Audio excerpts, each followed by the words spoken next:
जय भवानी जय शिवाजी. आपण फक्त शिवाजी जयंती साजरी करत नाहीत तर एक महाराजांचा विचार छत्रपती शिवाजी महाराजांचं नाव घेतलं की डोळ्यासमोर येतो वाघासारखा पराक्रमी ध्येय, शौर्य आणि स्वाभिमानाचं प्रतीक. शिवाजी जयंती संपूर्ण महाराष्ट्रात धूमधडाक्याने साजरी केली जाते आणि आमच्या लाखांदूरमध्ये पण दरवर्षी मोठ्या उत्साहात साजरी केली जाते. तर किनाळा लाखांदूर इथून रॅली निघाली. यंदाच्या शिवजयंतीमध्ये इतिहास घडवला. आपल्या लाखांदूरमध्ये इतकी गर्दी झाली की डोळ्यावर विश्वास बसत नव्हता आणि गांधी चौकामध्ये छान असं डान्स सादर केलं.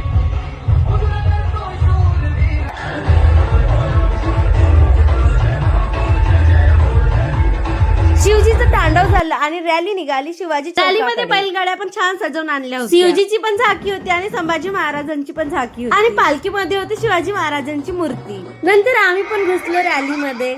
मी जेव्हा भगवा झेंडा हातामध्ये घेतली आणि लहरवत होती तेव्हा मला खूप भारी वाटत होतं. मुलींपेक्षा मुलांचा प्रतिसाद थोडा जास्ती होता, थोडा काय भरपूर जास्ती होता. शिवाजी महाराज घोड्यावर आणि माग माग मावडे चालत होते. शिवाजी चौक मध्ये पोहोचल्यानंतर झाली फटाक्यांची आतिषबाजी. टी पॉइंट पर्यंत आम्ही पण गेलो आणि वेळ खूप झाला असल्यामुळे आम्ही घरी यायसाठी निघून गेलो. तर आजसाठी इतकंच. भेटूया नेक्स्ट ब्लॉग मध्ये. बाय.